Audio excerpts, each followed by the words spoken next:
Everyone, जय माता की। आप सभी को नवरात्रि की बहुत बहुत शुभकामनाएं। आप सबके घर में भी माता जी का आगमन हो चुका होगा, माता जी का दरबार सज चुका होगा, माता जी की चौकी सज चुकी होगी और अखंड दीप चल रहा होगा।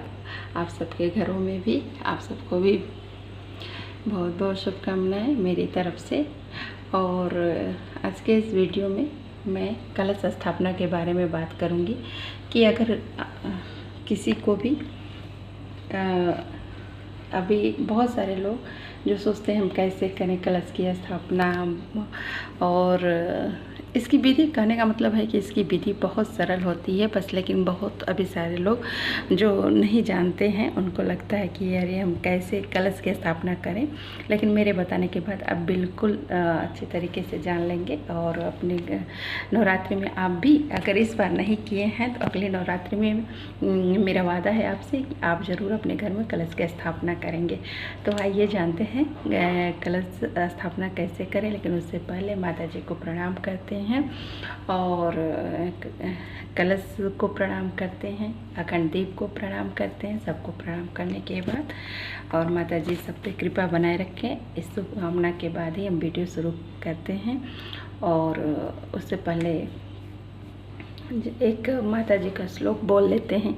या देवी सर्वभूतेषु दुर्गा रूपेण संस्थिता नमस्तस्यै नमस्तस्यै नमस्तस्यै नमो नमः।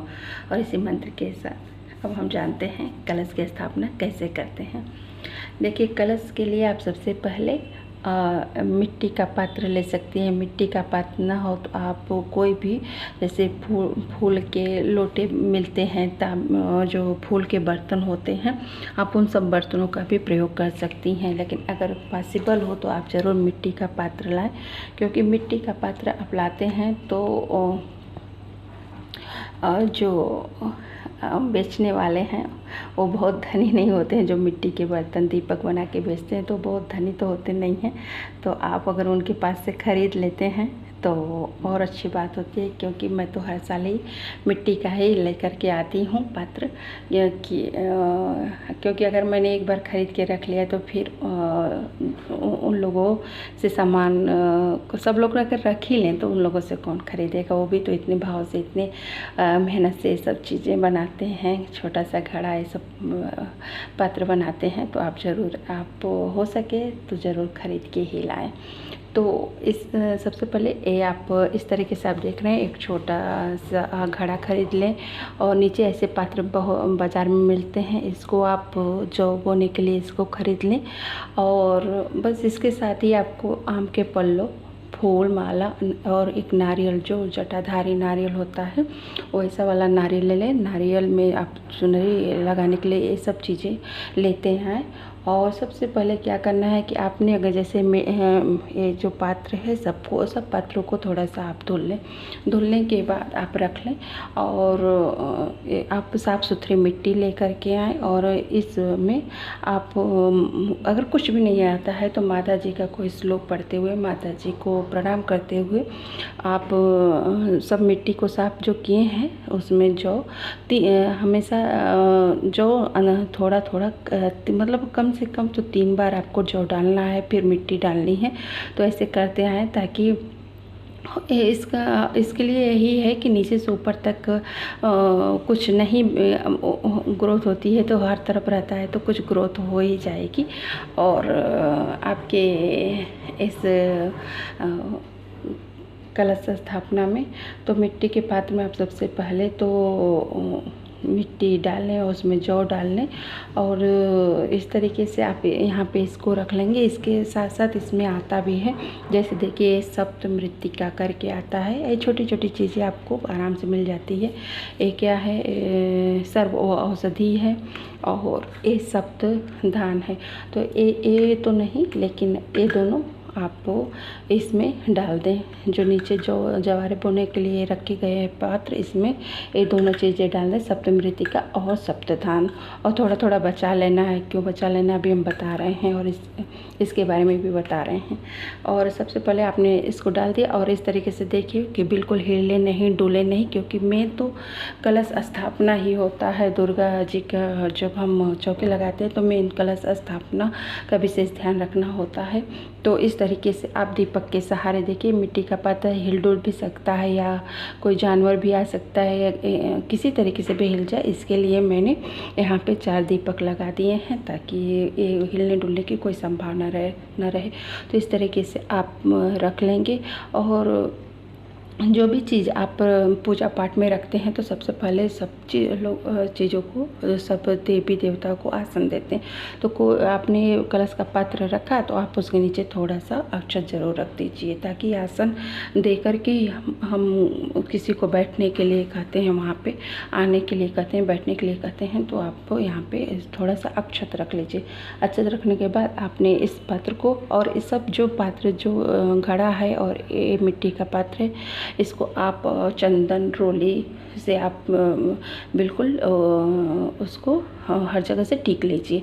और यहाँ तक कि घड़े पे आप ओम लिख सकते हैं। देखिए यहाँ पे मैंने त्रिशूल बनाया है, तो इस तरीके से कुमकुम से आप त्रिशूल बना लीजिए। आम के पल्लों में भी चंदन से टीका कर लीजिए और इस तरीके से करके रख लीजिए। और फिर इसके बाद आप कलश को, मतलब कहने का है कि कलश को, हर पात्र को आपको सजाना होता है, ठीक है।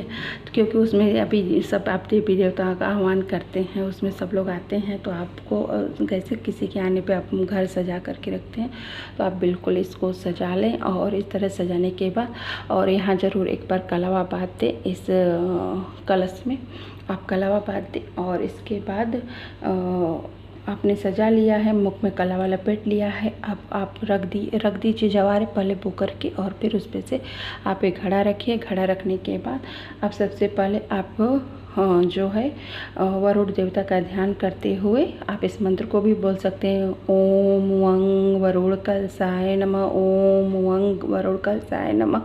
ऐसे ध्यान करते हुए वरुण देवता का आप इसमें सबसे पहले गंगा जल डालेंगे। गंगा जल डालने के बाद आप उसमें चंदन डाल दें, हल्दी डाल दें, दुर्वा आपने पल्लो जो लिया है आम का, और इसकी जगह, आम की जगह आप पंच पल्लो का भी इस्तेमाल कर सकते हैं, तो पंच पल्लो उसमें डाल दें। इसके बाद ये सब सप्तमृतिका, सप्तधान, सर्वा औषधि, ये जो छोटी छोटी चीज़ें हैं, तो आप इसको ज़रूर इसमें डाल दीजिए। ये सब बहुत आसानी से मिल जाता है। इसके अलावा आप इसमें सुपारी डाल दें, डाल सके तो पंचरत्न डाल दीजिए, द्रव्य की जगह पे आप सिक्का डाल दीजिए। और इनको एक वस्त्र भी ज़रूर समर्पित करिए कलश देवता को, क्योंकि इसमें आह्वान होता है, सभी देवी देवता विराजमान होते हैं। तो इस तरीके से आप इसमें ज़रूर से एक वस्त्र ज़रूर दे दीजिए, और लाल रंग का कपड़ा लाके इसको ढक दीजिए अपने जो कलश स्थापित किया है, क्योंकि कलश को दिखना नहीं चाहिए, आप इसको ढक दीजिएगा। अभी पूजा पाठ में कोई चीज़ अगर आप भूल जाते हैं, नहीं कर पाते हैं, तो आप दूसरे दिन भी कर सकते हैं। ये नहीं है कि आपने तुरंत ही नहीं किया तो कोई दिक्कत है, आप दूसरे दिन भी ला करके समर्पित कर सकते हैं। तो इस तरीके से आपने कलश में सब चीज़ें डाल दी। अब इसके ऊपर जो है उसमें, वहाँ पे एक छोटा सा पात्र है मिट्टी का, उसमें मैंने चावल भर दिया है। चावल भर करके और उसको रख दिया। उसके ऊपर ये नारियल जो चुनरी में लपेटा गया है, इसको भी आप कलावा से बांध लीजिए। इसके बाद ये नारियल को रख दीजिए। इसका देखिए मुख को देख करके नारियल में ध्यान देना होता है, मुख को अपनी तरफ ही रखना होता है। तो इस तरीके से मुख को अपनी तरफ रख लीजिए। और फिर इसके बाद इन कलश की पूजा होती है, बहुत विधि विधान से पूजा होती है। इनको जनेऊ अर्पण किया जाता है, इनको फूल माला अर्पण किया जाता है, मिष्ठान अर्पण किया जाता है, चंदन कुमकुम सब कुछ, धूप दीप दिखाया जाता है। और इस तरीके से आप इनको चारों तरफ से तिलक लगा दीजिए और सारी चीज़ें इस तरीके से आप जो कर दीजिए। और इस तरह देखिए हमने जनेऊ भी अर्पण किया है, इस तरीके से जनेऊ अर्पण कर दीजिए, नैवेद्य अर्पण कर दीजिए। सारी चीज़ें जो जैसे पूजा करते हैं माता जी का, उसके बाद सारी चीज़ें कलश स्थापना करके माता रानी का जयकारा लगाते हुए सब चीज़ें पूजा पर कलश की करते हैं। और इसके बाद आप एक मंत्र बोल सकते हैं, क्योंकि इसमें सभी देवी देवता का निवास हम आह्वान करते हैं, वो निवास करते हैं तब तक। तो जब तक हम 9 दिन का व्रत हैं, तो आप इस मंत्र को बोल सकते हैं।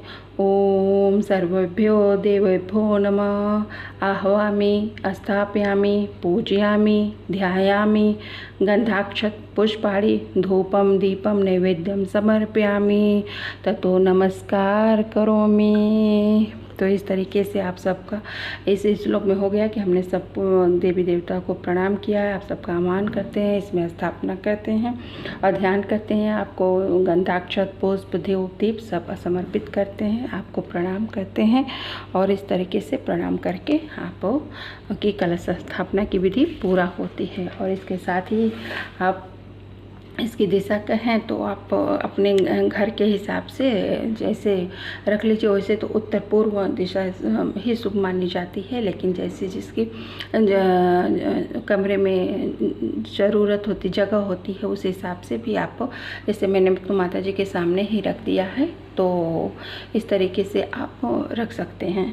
और इसके साथ ही एक इसमें सब देवी देवता विराजमान माने जाते हैं। इनके मुख में जो होते हैं वो लक्ष्मीपति यानी विष्णु जी का वास है, इनके कंठ में आप शंकर जी का वास है, मूल में ब्रह्मा जी का वास होता है और वहीं पे माताओं का भी वास होता है। और इसमें सब सागर तीर्थ द्वीप नदी यहाँ तक कि वसुधा सब का इसमें हाँ हम लोग मानते हैं कि यहाँ पे सब लोग विराजमान हैं। तो इस तरीके से कलश स्थापना करके पूजा पाठ करेंगे तो उसके बहुत आपको लाभ मिलते हैं, बहुत शुभकारी होता है। और इतनी जानकारी होनी चाहिए कि किस तरीके से हम कलश स्थापना कर सकते हैं। तो आप देखिए कितनी सरल विधि है, कोई बहुत कठिन विधि नहीं कलश स्थापना की, लेकिन इसका जो फल है वो बहुत शुभकारी होता है। और अंत में इसके साथ अंत करते हैं इस श्लोक के साथ। आप ये प्रार्थना कर सकते हैं कलश देवता से, वास करहि मुख में लक्ष्मीपति, कंठ में वास करें त्रिपुरारी, मूल में ब्रह्मा निवास करे, मध्य में माताएं मंगलकारी, सागर दीप नदी वसुधा, सागर दीप नदी वसुधा, सब तीर्थ वेद भी है शुभकारी। हे वरुण देव विराजो यहाँ, दुख दूर करो विनती है हमारी। हे वरुण देव विराजो यहाँ, दुख दूर करो विनती है हमारी। हे वरुण देव विराजो यहाँ, दुख दूर करो विनती है हमारी। इस तरीके से कलश स्थापना आपकी पूर्ण हुई। मिलते हैं अपनी अगले वीडियो में।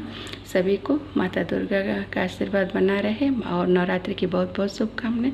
इसी के साथ वीडियो अब बंद करते हैं, मिलते हैं अपनी अगली वीडियो।